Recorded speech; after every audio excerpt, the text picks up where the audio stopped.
October is an absolutely stacked month for pretty much every platform. Wherever you play, there are just a lot of games releasing this month. But today I want to talk about 20 games that are getting exciting physical releases in October for the Nintendo Switch. Let's get into it. Hello there, everyone, and welcome back to the channel. It's Amiibo here. Today we're doing something a little different and kind of doing an October preview for Switch collectors. I'm talking specifically about physical releases here. I'm not talking digital games. I'm not going to be talking about Neva here or Yakuza Kiwami, right? Like that's getting a digital release through the Nintendo Switch eShop. No, today I'm focusing on 20 games that are getting physical releases in October. So some of these games aren't necessarily new. However, they are getting a new physical release, and that's what the focus of this video is. And if you guys do enjoy this video, help me out by giving a like and subscribing. I would very much appreciate it. Also, let me know if you want to see more of this. I could make this a monthly thing. That'd be a lot of fun, I think. Just kind of previewing the entire month of physical releases from a standpoint of a collector, I guess, or from the viewpoints of a collector. So starting off on October 4th, in the past, we have 3 games that released, actually.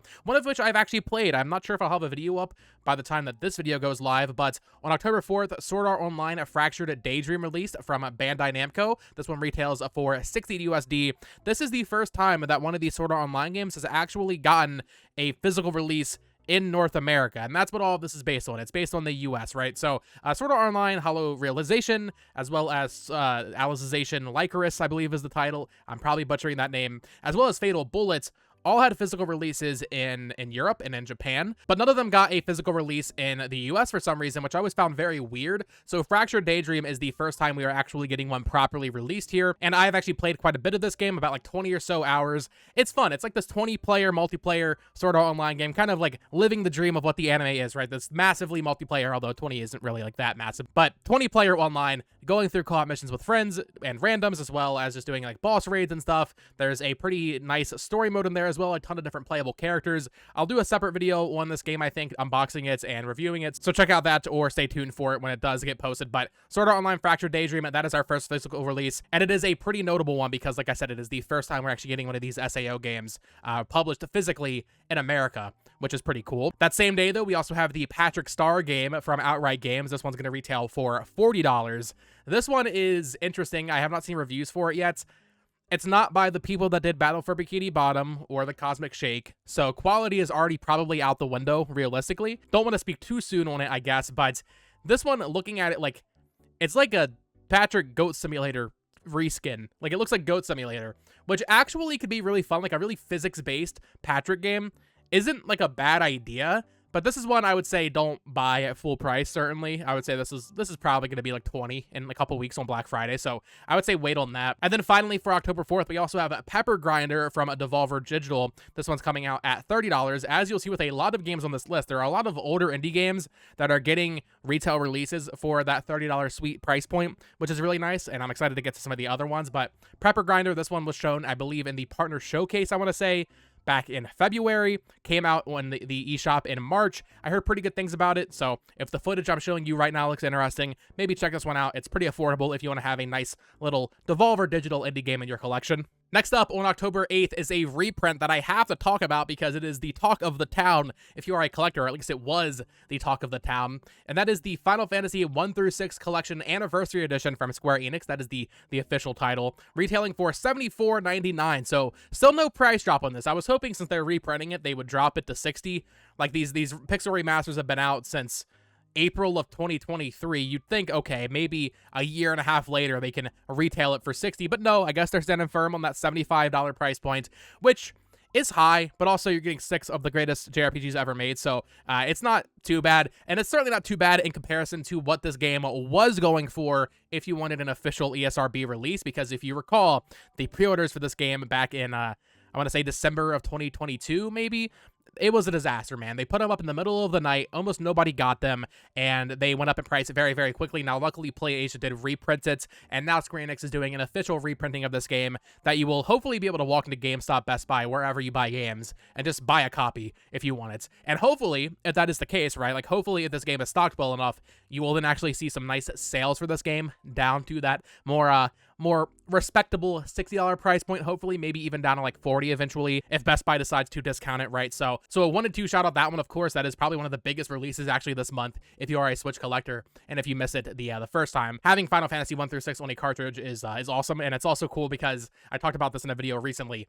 You can have Final Fantasy 1 through 6, 7, 8, 9, 10, 10-2, and 12 all physically on a Nintendo Switch cartridge, which is really cool. So it's nice that that is getting a more proper, broad release. On October 11th, this is a game I'm certainly less familiar with from PM Studios, Witch Spring R, coming in at $39.99. I wanted to include this one because I have gotten some comments about it. People are saying it's a very high quality. I believe it's like one of those cozy games. So reading from the Best Buy description here, it says, Witch Spring R is a story-driven RPG combining elements of simulation, collecting, and crafting, and battling. Experience the joy of training a young witch and accompany her on a grand adventure. Play as Pieberry, a white-haired, bunny-eared witch growing up in a forest filled with monsters. To relive her childhood memories, eating delicious food, she longs to venture among humans, but she can't find a way to the outside world until your story begins. A world of new experiences is waiting for you to explore with her. Now, the reason I wanted to mention it, like I said, I've gotten comments about it, but also I just wanted to say this game visually is like actually like really appealing. I'm not sure about the character design, like the chibi art. I'm not sure if I'm super in love with that, but like the UI and the actual like aesthetic of like the setting and the backgrounds and all that, this game looks very high quality. I don't know if it's for me necessarily, but I did want to shout it out because I had seen some people mentioning it, and it does look pretty high quality. According to Metacritic, it has like an 80 on there, which is pretty good for one of these games. So that's going to get physical on October 11th. But then on that same day, we also have a new NIS America release, and that is RPG Maker With from NIS America for $49.99. I wanted to include this because I'm a big NIS America fan. I don't mess with the RPG Maker and stuff, right? But this is a new release. I was looking at it on the eShop. There is an Ultimate Deluxe Edition that costs, I think, $180 for like different like assets. You get like different sprites and stuff for your games that you make. Maybe someone in the comments can let me know with these RPG Maker games, because NIS America has been doing them for a while. There's actually also one on 3DS, I know. Can you like export these? If you're playing this on PC, or even if you're playing on Switch or PS5, could you export these and actually sell them?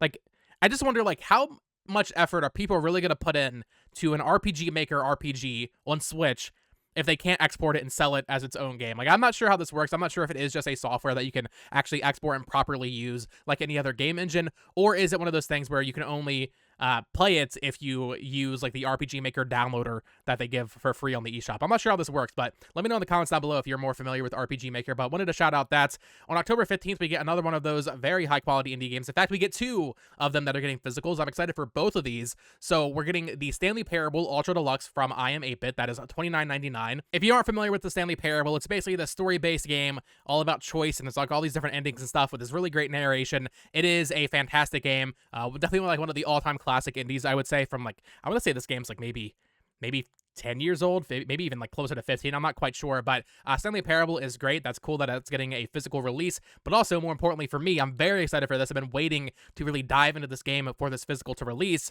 Balatro Special Edition from Fireshine Games, another $29.99 and the banger coming out.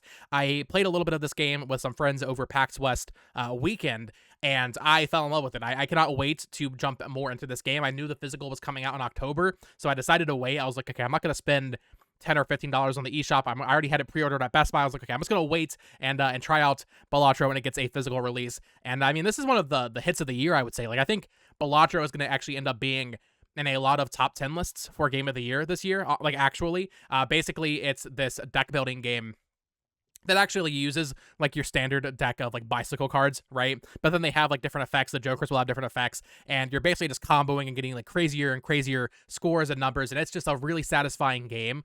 So I highly recommend you check this out. I think it also just released for free on mobile, but I've been waiting for that Switch version, which once again coming in at $29.99. You really can't go wrong there. I pre-ordered it, the Stanley Parable, and another game we'll talk about later in this video. I pre-ordered them as part of the buy two get one from Best Buy back in August. So a little future planning there. I was thinking ahead. But then on October 17th, we have two more releases, starting with the big one, Super Mario Party Jamboree, coming in at $59.99, of course, from Nintendo. What is interesting about this one, if you have not looked at it on like any retailers, it looks like in America, you're getting forced to have this 3-month Switch Online membership added to your copy of the game, which is fine. Like, that's a free bonus. I'm not complaining. But they also like put this big banner on the box art, which like, It's kind of annoying. I wonder if they'll reprint this game later on without that, because if they do, that reprint honestly might end up being like kind of limited, kind of rare. Just you know, collector brand speaking here, but obviously very excited for Jambur. I'll have a review up whenever I can. We'll see what happens with that. I'm not sure if Nintendo's gonna send me a code. They sent me one for Echoes of Wisdom as well as Famicom Detective Club, so we'll see what goes on with that. But then also that same day we have Eternights from Maximum Games coming in at $40. This one was shown in a state of play a couple years back. I think it came out on PS5 as a timed exclusive late last year. It's this 3D action game that's very like anime stylized, heavy anime influence, but it's also parts dating sim, I think, which I don't know. This actually looked really high quality. I don't play like dating sims like that or anything, but Eternights did pique my interest. Has this very nice art style and kind of like very like neon purple is what I think of when I think of this game. But it looked pretty cool. On October 18th, I'm not sure about the quality of this game, but as a collector, I can't not mention it. On October 18th, we have Halloween and Ash versus Evil Dead from Nighthawk Interactive. So there's two versions of this game. There's the standard release that is $50 that includes both games, but there's also this really cool $80 edition that has like this cool VHS look to it. I'm not going to buy this game. I'm not like a huge Halloween or Evil Dead fan, but I did want to mention it because horror stuff usually kind of has like a collector's thing going for it. Also, I know people love Halloween and Ash versus Evil Dead, so definitely the right time for this to release, right? Like 2 weeks before Halloween, that is perfect. And I looked on Best Buy, the VHS edition of this game was actually sold out, I think. So if you want to get it, maybe you want to look into trying to find it sooner than later. I'm not sure the quality of the games, honestly. Let me look this up. What does this game look like? Okay, interesting. So it looks like WayForward actually developed these games, or at the very least, they developed this Halloween one that I'm looking at, and Retro Realms published it.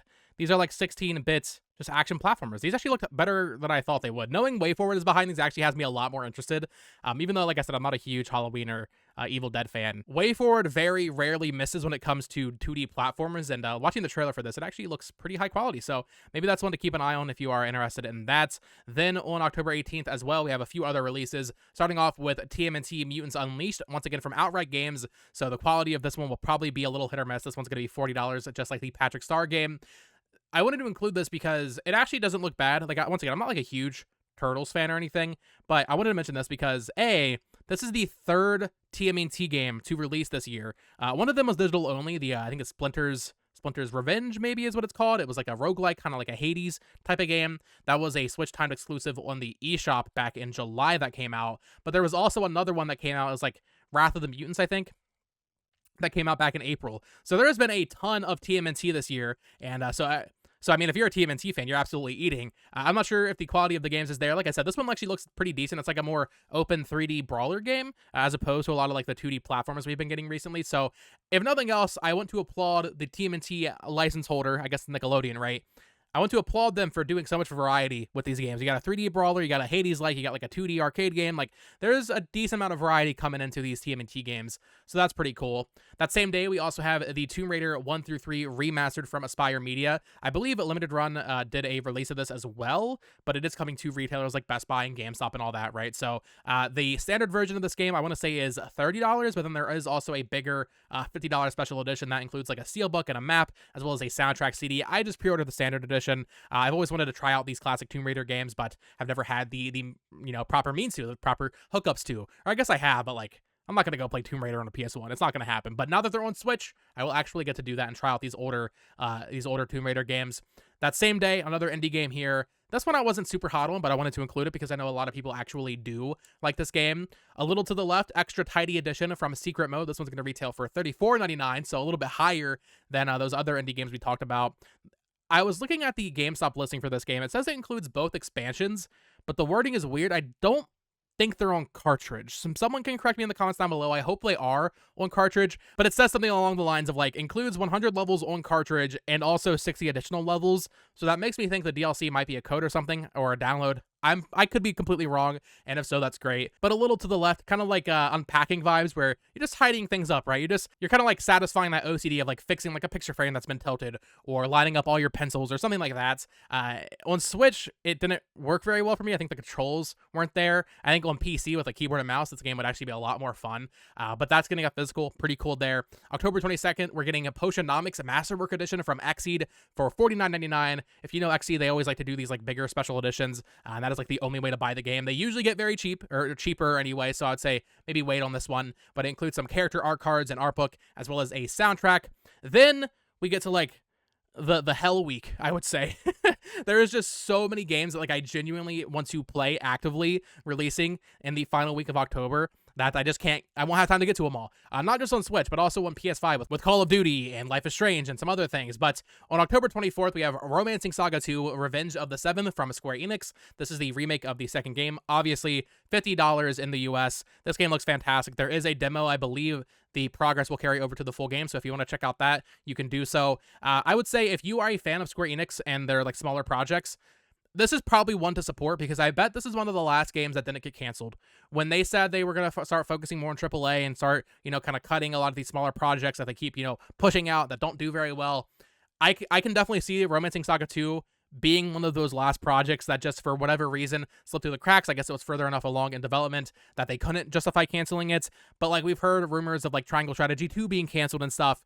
So this might be one of the final smaller budget Square Enix games we see for the near future, which is a huge shame. So even if I can't play it near launch, I'm going to be buying it. I do want to support this game, and I really hope that Square Enix does not fully go in on the AAA. I want them to do these smaller games. I love stuff like Harvestella and Star Ocean 2 Remake and just all these smaller games, even like Valkyrie Elysium, even though it didn't review very well. I like when they do these smaller RPGs. So I really hope that this game does decently well. I'm not that optimistic, quite frankly, especially given what's releasing to it in close proximity. But that same day, we have a very different game. We have the Cat Quest Fantastic Trilogy from Maximum Games releasing for the same price, $50. This is all 3 Cat Quest games. I've always been very intrigued by this franchise. I've always wanted to try these out. So Cat Quest 3 just came out back in, I want to say, August. So now we're getting all 3 of them on one cartridge. There is also a standalone version of Cat Quest 3. There's also standalone versions of Cat Quest 1 and 2, as well as a 2-pack of those games. So there's very many ways to own Cat Quest on Switch, but now you're going to have the entire trilogy on one cartridge, which is pretty cool. Then on October 25th, unfortunately, I'm sorry, Romancing Saga, as much as I want you to do well, as much as I will, I will buy you and I will support you, an RPG I am more excited for is releasing literally the next day. So really bad timing there. But on October 25th, we have East 10 Nordics from NIS America once again. $60 for this one. I cannot wait. I'm really hoping I can make the proper time to do a full playthrough of this game, do some reviews for you guys, some videos, because I've gotten a lot of comments over the past couple of months.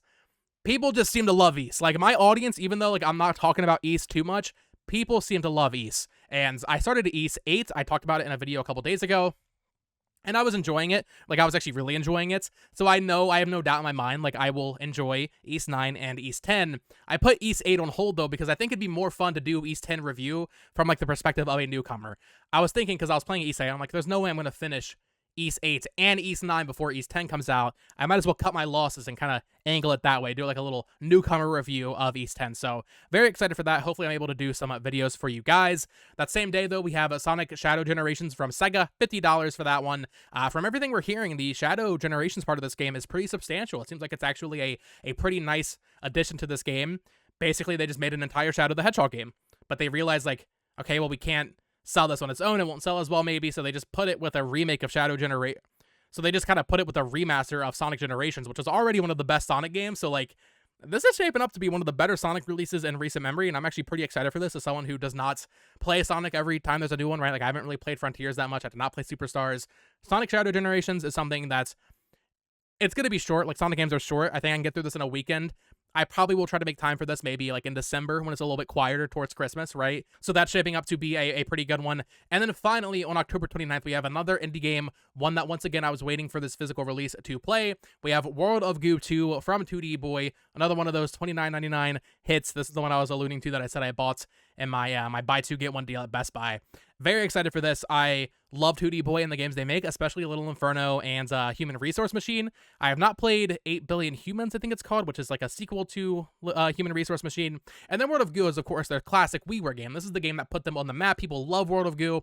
I like World of Goo. I'm not like in love with World of Goo, but I like World of Goo, and I love 2D Boy. So I'm excited that this is getting a proper physical release so that I can support the devs. I think it also has 2-player co-op or something like that, so I'll be playing this with Olivia. Yeah, World of Goo 2 getting a physical is awesome. And that is all of the physical releases I wanted to touch on in today's video. That is 20 games getting physicals that I wanted to note on in today's video. There are more, right? There's plenty of more. There's a lot of like licensed stuff, like a new Monster High game, or there's like a Nick Jr. game.